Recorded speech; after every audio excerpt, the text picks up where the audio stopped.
7. Kalau tulisannya nggak jelas, Bapak Ibu Saudara bisa buka di handphone masing-masing atau buka Alkitab. Mari kita baca bersama Kolose 2 ayat 6, 2, 3. Kamu telah menerima Kristus Yesus Tuhan kita, karena itu hendaklah hidupmu tetap di dalam Dia. Ayat 7, hendaklah kamu berakar di dalam Dia dan dibangun di atas Dia. Hendaklah kamu bertambah teguh dalam iman yang telah diajarkan kepadamu, dan hendaklah hatimu melimpah dengan syukur. Terima kasih Bapak Ibu Saudara. Saya ingin mengajak Bapak Ibu untuk melihat versi yang lebih sederhana lagi, bahasa Indonesia masa kini. Kolose 2:6, saudara-saudaraku sudah menerima Kristus Yesus sebagai Tuhan, sebab itu hendaklah kalian hidup bersatu dengan Dia.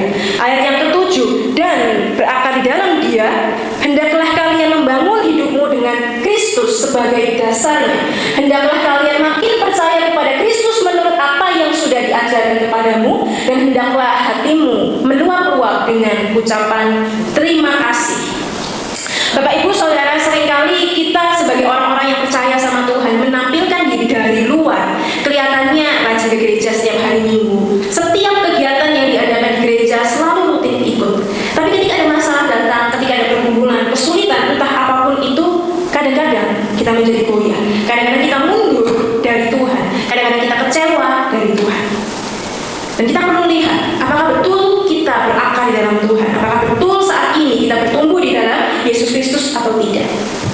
Ada sebuah cerita seorang bapak, dia sangat suka menanam pohon. Satu hari dia menanam pohon mulai dari bibit yang paling kecil, dia sirami terus setiap hari, dan memang betul pohonnya memang tumbuh ke atas. Tetapi akarnya tidak sekuat itu, akarnya kurang dalam dan tidak tertanam sedemikian rupa, sehingga ketika ada angin, kemudian ada badai, pohon itu mudah sekali goyah dan akhirnya menjadi rapuh dan juga tumbang.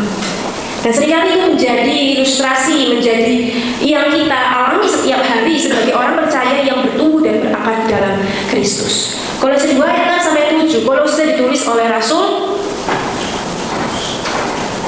oleh siapa? Oleh Paulus. Kalau kita melihat Kolose zaman dulu sekali, mungkin 2000 tahun lebih yang lalu, Kolose ini adalah kota yang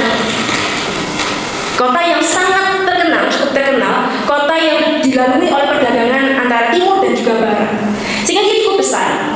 Tetapi pada waktu Paulus ini menuliskan surat Kolose, pada waktu itu Kolose tidak se-booming itu, tidak seterkenal itu, dia lagi merosot dibandingkan bagian-bagian di sebelahnya. Kalau itu bisa di zoom, ada yang namanya Laodikia, ada yang namanya Hierapolis. Nah, mereka lebih berkembang daripada Kolose. Padahal Kolose ini berisi orang Yahudi, Yunani, dan juga Frigia. Orang-orang percaya yang saat itu mulai bingung, yang saat itu karena masuknya ajaran-ajaran yang mulai mempertanyakan apakah percaya sama Yesus itu sudah cukup. Karena di zaman itu ajaran-ajaran mengatakan bahwa kamu nggak cukup untuk hanya taat sama Tuhan, kamu nggak cukup untuk hanya percaya sama Tuhan, kamu membutuhkan sesuatu yang lebih besar sehingga kamu bisa dibenarkan di hadapan Tuhan pada waktu itu. Tapi ketika Paulus mendengar itu di dalam penjara, dia menulis surat Kolose ini untuk orang-orang yang ada di Kolose, untuk menguatkan mereka bahwa percaya sama Yesus itu cukup. Tetapi Paulus tidak berhenti sampai di situ. Kalau kita membaca Kolose 2 ayat 6, dituliskan apa? Kamu telah menerima Kristus Yesus Tuhan kita, karena itu hendaklah hidupmu tetap di dalam Dia. Maka Paulus menuliskan bahwa perintah yang pertama, yang utama adalah hiduplah tetap di dalam Dia. Hiduplah tetap di dalam Dia. Ini bukan berarti sekali-kali hiduplah tetap di dalam Yesus. Enggak. Tapi hiduplah tetap di dalam Dia itu berarti sepanjang detik, menit kehidupan kita, hiduplah di dalam Yesus Kristus. Sama seperti ketika pernikahan, ada laki-laki perempuan sebelum menikah, ya mungkin mereka saling janji, kemudian sepakat sesuatu, kemudian masuk janjian pernikahan, diberkati, kemudian juga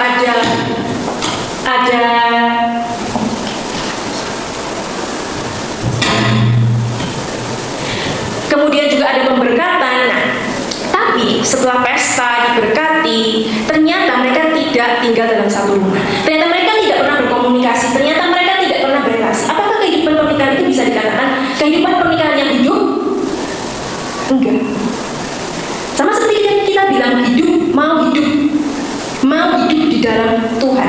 Kalau kehidupan kita tidak ada relasi dengan Tuhan, kalau kehidupan kita tidak ada komunikasi dengan Tuhan, apakah itu bisa dikatakan kehidupan rohani yang hidup? Enggak. Seringkali orang-orang percaya berhenti sampai di kamu telah menerima Kristus Yesus, titik. Orang percaya seringkali hanya berhenti, aku percaya sama Tuhan Yesus saja cukup, aku menerima Tuhan Yesus saja cukup, aku dibaptis saja cukup. Tetapi Paulus mengatakan itu tidak pernah menjadi tujuan akhir, itu hanya awal mula kamu menerima Yesus sebagai Tuhan dan Juru Selamat. Tapi apa selanjutnya di ayat yang ke-6? Karena itu hendaklah apa Bapak Ibu Saudara? Hidupmu tetap di dalam Dia. Hendaklah hidupmu tetap di dalam Dia. Itulah yang perlu kita pelajari, yang perlu kita biasakan dalam hidup kita saat ini, menjalani hari demi hari. Kristus sebagai tempat tinggal, bukan tempat singgah. Tahu bedanya tempat tinggal sama tempat singgah? Kalau tempat tinggal itu harusnya ya idealnya itu menjadi sebuah tempat yang aman buat kita, sebuah tempat di mana kita bisa menceritakan apapun itu ketika happy datang ke sana, ketika capek pergi ke sana, menceritakan apapun yang ada dalam hati dan dalam pikiran kita ke sana. Tapi kalau tempat singgah sama seperti rest area, Bapak Ibu. Kalau di jalan tol, capek nyetir, berhenti sebentar, singgah beneran. Capek, berhenti, istirahat bentar, balik lagi. Capek, lapar, berhenti, makan, isi, bensin dan segala macam, lanjut lagi. Seringkali tanpa kita sadari, kita menjadikan Tuhan itu sebagai tempat singgah. Kalau ada masalah, kalau lagi bingung, ada pilihan A, B, C, Tuhan aku yang mana ini? Baru datang ke Tuhan, baru berdoa. Ketika ada masalah besar, baru ingat Tuhan, baru berdoa. Tapi ketika lagi senang, lagi hidup itu baik-baik aja, kemana perginya? Mari mulai saat ini kita belajar, jadikan Tuhan itu menjadi tempat tinggal kita, tempat teraman buat kita. Tempat teraman, berarti kalau tempat teraman itu mau cerita apapun, silakan.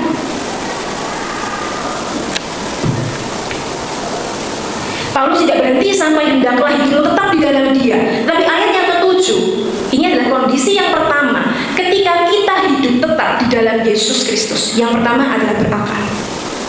Saudara, pohon yang kuat, pohon yang kokoh itu tidak pernah dilihat dari seberapa banyak buahnya, seberapa banyak bunganya, seberapa hijau daunnya, enggak.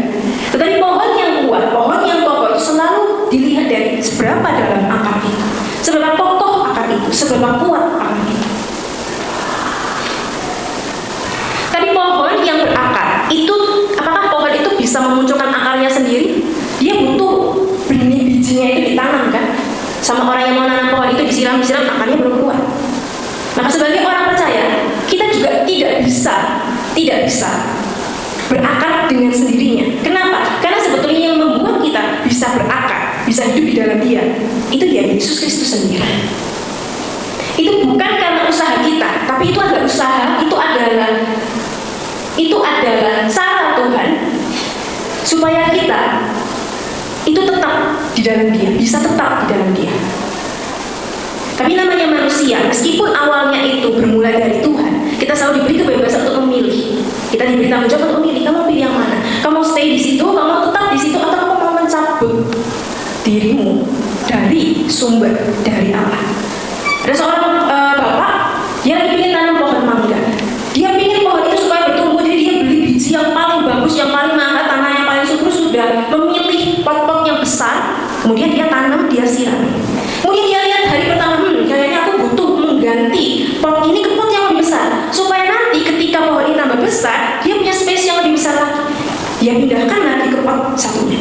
Kemudian kira-kira satu minggu dia mulai mikir, kayak ini tanahnya kurang subur. Dan akhirnya dia pindahkan lagi ke pot yang baru, dia kasih tanah lagi yang baru. Dan dia lakukan, dia pindahkan terus-menerus. Apakah pohon itu akan tumbuh? Enggak. Pohon itu akan mati, pohon itu akan layu. Kenapa? Karena dipindahin terus. Begitulah kehidupan kita. Tanpa kita sadari, seringkali kita mencabut diri kita melarikan diri kita dari hadirat Tuhan. Kenapa? Karena kita lebih mengejar hal-hal yang membuat kita itu merasa senang, hal-hal duniawi. Apa sih yang bikin Bapak Ibu senang? Apa coba? Apa? Harta. Apa lagi kira-kira? Kalau sudah didapat sama uang, tanpa kita sadari kadang-kadang, saya nggak tahu ya. Kalau Bapak Ibu saudara gimana? Sehat.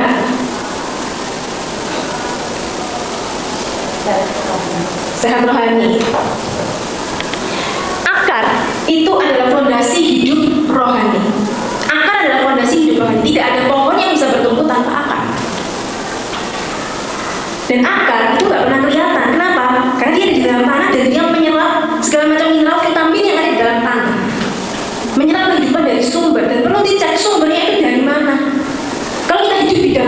hidup di dalam Yesus Kristus, maka sumbernya seharusnya siapa? Yesus Kristus. Tapi hati-hati, karena kalau dalam kehidupan kita sehari-hari seringkali sumbernya itu salah.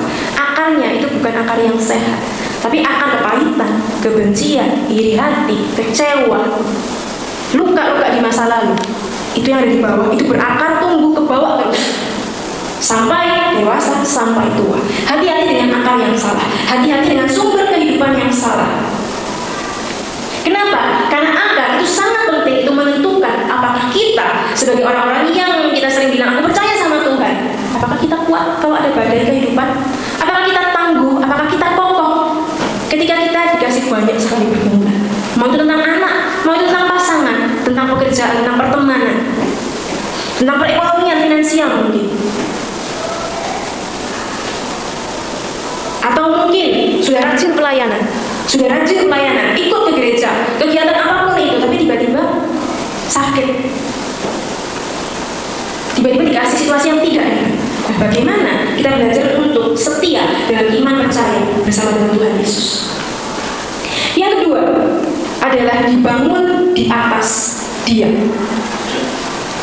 Bapak Ibu pernah melihat rumah yang lagi dibangun? Jelas ya, kalau lewat jalan kan kadang kita kelihatan rumah itu lagi dibangun, atau gedung yang lagi dibangun. Rumah yang kokoh itu selalu tergantung fondasi. Kalau fondasinya kuat, seharusnya dia menjadi rumah yang kokoh. Tapi pernah ada satu rumah dia fondasinya oke, dia fondasinya kuat, tapi kok rumah ini nggak jadi-jadian. Entah nanti pintunya hilang, nanti atapnya itu sudah dibangun tapi kok mesti hilang, kemudian jendelanya juga tidak bisa dibangun dengan sedemikian bagus. Sehingga apakah rumah yang tidak jadi ini bisa menjadi tempat tinggal yang ideal? Enggak. Seringkali kita berakar, tapi kita tidak dibangun. Seringkali, oke, aku percaya sama Tuhan, aku terima Tuhan, aku dibaptis, aku mau ikut sama Tuhan. Berakarnya iya, tapi tidak dibangun. Apa bedanya? Dibangun ini adalah proses pertumbuhan. Kalau orang itu berakar, dia hanya dibaptis, aku percaya sama Tuhan, tapi dalam kehidupan sehari-harinya tidak menunjukkan adanya pertumbuhan iman, jadi dia masuk kategori ini. Dia berakar tapi dia tidak dibangun. Mungkin dia sudah jadi orang Kristen lama bertahun-tahun, tapi imannya itu nggak naik kelas, nggak bertumbuh.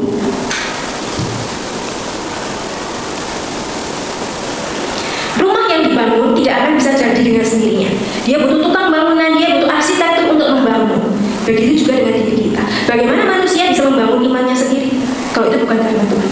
Bagaimana manusia bisa membangun imannya sendiri kalau namanya manusia pasti keinginan dirinya sendiri yang pertama muncul.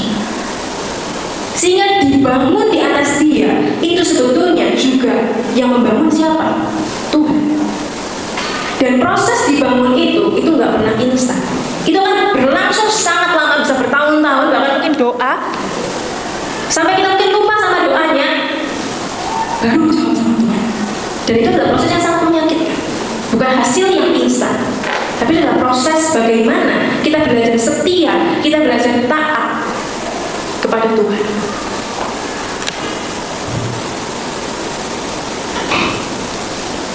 Dibangun berarti dibentuk menjadi serupa dengan Kristus. Dalam Roma 8 ayat 29 menuliskan bahwa sebab semua orang yang dipilihnya dari semula, mereka juga ditentukannya dari semula untuk menjadi serupa dengan gambaran anaknya, supaya anaknya itu menjadi yang sulung di antara banyak saudara. Maka saudara diproses sama Tuhan. Kalau di ruangan ini tinggal ngomong, mau jawabannya. Tapi ketika proses itu benar-benar ada di hadapan saudara, itu bukan proses yang gampang.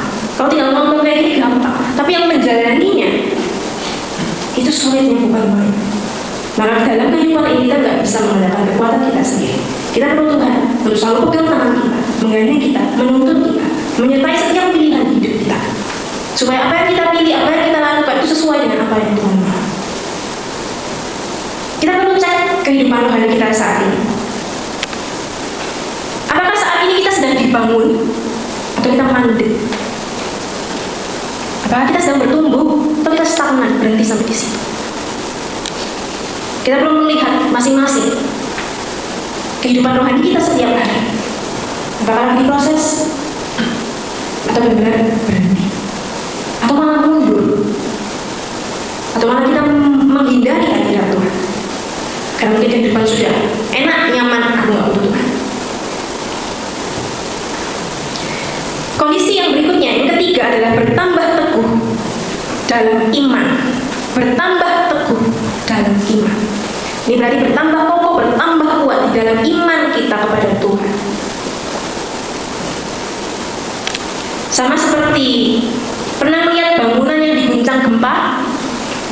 Nah, kalau misal di Jepang itu bangunannya sudah anti gempa semua. Tapi kalau di Indonesia, waktu kapan hari di Surabaya yang gempa bukan di Surabaya, yang di daerah Surabaya, kemudian Surabaya itu terasa banget.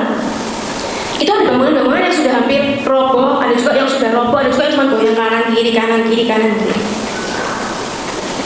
Itu menandakan apa? Tergantung struktur bangunannya seperti apa, tergantung fondasinya seperti apa.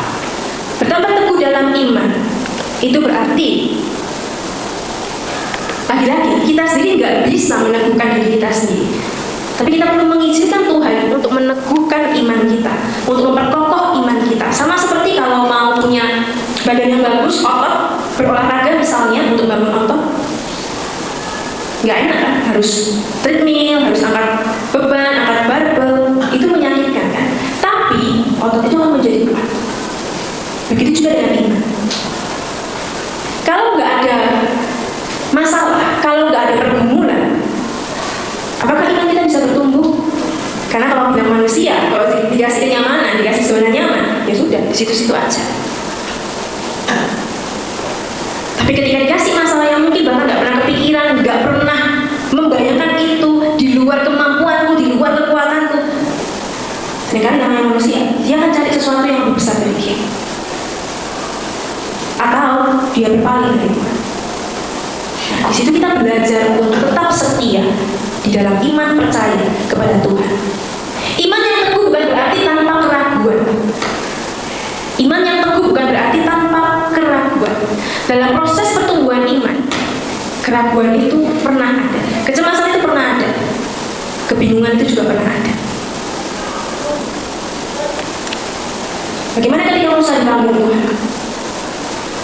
Bagaimana dengan Ayub? Apakah mereka imannya langsung teguh, kuat, kokoh? Enggak.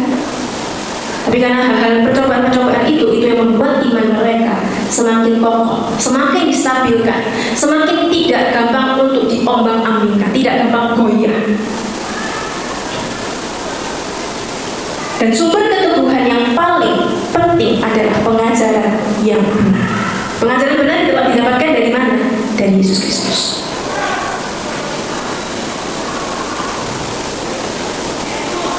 Berikutnya melimpah dengan syukur. Kondisi yang keempat adalah melimpah dengan syukur, melimpah dengan ucapan syukur. Syukur adalah bentuk reaksi, bentuk respon bahwa kita tahu apa yang terjadi dalam hidup kita.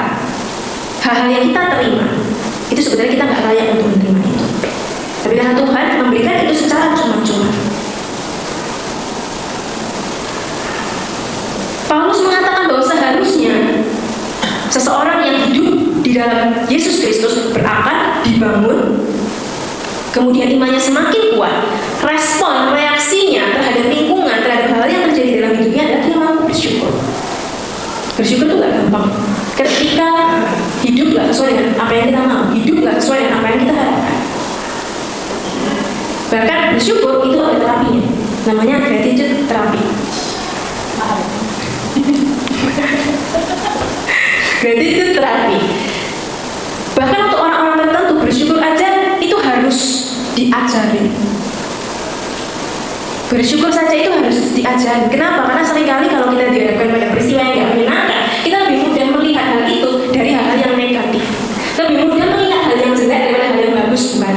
Lebih mudah mengingat kesalahan pasangan daripada kebaikan pasangan, bukan? Kalau misalnya berteman dengan pasangannya, suami atau istri, kesalahannya cuma dikit, misalnya numpahin air, terus di lantai jadi basah gitu ya, harus dibersihin, langsung dari yang lalu, dari yang bulan lalu keluar semua. Habis itu pasangannya nggak terima, udah bilang bertengkar. Manusia lebih mudah untuk melihat hal yang jelek, hal-hal yang negatif ketimbang hal yang positif. Lebih mudah mengingat kesalahan orang lain daripada kebaikan orang lain. Sehingga Paulus mengatakan, seharusnya kalau kamu hidup di dalam Tuhan, kamu memang mengandalkan Tuhan dalam kehidupanmu setiap hari, kamu memang mau diproses sama Tuhan, maka gaya hidupmu, hati, sikap hatimu, itu kamu bisa bersyukur. Karena syukur itu adalah buah, syukur itu adalah hasil. Syukur itu adalah buah dan syukur itu adalah hasil. Kita bisa bersyukur bukan karena semua baik. Kita bisa bersyukur bukan karena semua sesuai dengan apa yang aku mau, tapi karena Tuhan itu tetap setia. Tuhan itu tetap memegang tangan kita. Tuhan itu tetap menyertai kita. Bila sama kanan kiri belajar bersyukur karena Tuhan itu setia dan Tuhan itu baik. Bila sama kanan kiri, Tuhan itu belajar bersyukur, selalu bersyukur karena Tuhan itu baik. Belajar selalu bersyukur karena Tuhan itu baik. Belajar untuk bersyukur karena Tuhan itu baik dan Tuhan itu setia. Tapi seringkali saya sangat kesulitan untuk ngomong seperti ini dengan orang-orang yang dia Kristen. Dia Kristen tapi dia tidak menganggap Alkitab itu adalah sebuah kebenaran yang harusnya kita cari. Ada satu pertanyaan dari orang yang pernah saya temui. Dia seorang Kristen, dia juga anaknya pendeta. Dia bilang seperti ini, kalau Tuhan itu baik, kenapa aku gak bisa melakukan apa yang bikin aku senang? Kalau Tuhan itu benar-benar mengasihi aku, kenapa aku harus mengikuti apa kata Alkitab? Kenapa aku gak bisa sesuai dengan apa yang aku mau? Apa yang aku harus syukuri dalam hidup? Aku tahu semua isi Alkitab. Aku tahu Alkitab itu benar. Tapi kenapa aku gak bisa jalan di keduanya? Jalan iya Alkitab iya, yang melakukan apa yang aku senangi secara bersamaan. Dan dia tidak bisa melihat kehidupannya saat ini itu sebagai sesuatu yang bisa disyukuri, sebagai anugerah Tuhan, sebagai kasih karunia Tuhan. Ya kemudian dia stres dan segala macam. Kalau orang tidak bisa bersyukur, yang ada apa? Dia mudah sekali kecewa, dia mudah sekali marah, dia mudah kecewa dengan orang di sekitar dia. Dia juga mudah kecewa sama Tuhan ketika ternyata kehidupan tidak sesuai dengan apa yang dia mau. Seperti apa yang dituliskan dalam Mazmur 117 ayat 2. Sebab kasih-Nya hebat atas kita dan kesetiaan Tuhan untuk selama-lamanya. Haleluya. Kita bisa bersyukur kalau kita menyadari bahwa kehidupan kita saat ini adalah pemberian dari Tuhan. Kita bisa bersyukur kalau kita menyadari bahwa semua yang kita miliki saat ini itu adalah pemberian dari Tuhan. Kita bisa bersyukur kalau kita menyadari bahwa kasih dan setia Tuhan itu ada bersama dengan kita dan itu selama-lamanya. Sama seperti teladan dalam kehidupan Paulus. Apakah Paulus itu langsung menjadi seorang rasul yang hebat? Enggak. Dia juga diproses, dia juga dibentuk. Bagaimana seseorang yang ada di penjara, disiksa, dia bisa mengatakan aku bersyukur dan aku bersukacita?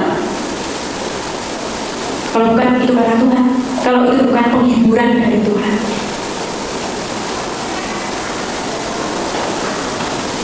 Kalau misal sakit, misalnya contoh, ada yang sakit, itu kan semua badan gak enak. Bagaimana di saat itu kita belajar untuk bersyukur? Kenapa Paulus bisa bersyukur pada waktu dia di penjara? Karena yang dia lihat itu adalah Tuhan. Yang dia ingat adalah kebaikan Tuhan. Dan dia yakin, dia percaya bahwa Tuhan itu setia, Tuhan tidak pernah meninggalkan kita. Dan sebagai orang percaya, kita perlu belajar untuk selalu bertumbuh. Mau tumbuh atau enggak, tergantung. Di sini bilang iya, tapi ketika di luar, ya ampun Tuhan, kok sulit banget ya rasanya. Kenapa Tuhan kasih seperti dan seperti itu? Itu adalah respon manusiawi seorang manusia, bertanya kenapa dan mengapa ketika ada kejadian yang nggak sesuai dengan apa yang kita harapkan. Tetapi kita selalu punya pilihan, kita datang ke hadirat Tuhan atau kita menjauhkan diri, mencabut akal itu dari Tuhan. Semoga firman Tuhan pada pagi hari ini bisa memberkati kita semua untuk selalu belajar bertumbuh dan berakar. Ingat, itu bukan karena kekuatan kita, tapi sebagai orang percaya Tuhan yang akan memampukan kita. Tuhan yang akan memproses kita keluar dari hal-hal yang itu gak menyenangkan buat kita. Sama seperti bencana, mau gak dibentuk? Tuhan tuh gak pernah cari orang yang sempurna. Tuhan gak pernah cari orang yang hebat. Tuhan cuma cari hati yang mau dibentuk. Tuhan cuma mau hati saudara, Tuhan mau hati saya. Tuhan gak butuh orang yang sempurna. cari satu hati yang mau datang sama Tuhan, hati yang rela dibentuk, hati yang rela diproses sesuai dengan apa yang Tuhan mau, sesuai dengan kehendak Tuhan. Tapi selalu ingat, itu adalah sesuatu yang gak gampang. Ada hal yang harus dikorbankan, ada sakit yang harus dilewati. Jadi percayalah bahwa rasa sakit bersama Tuhan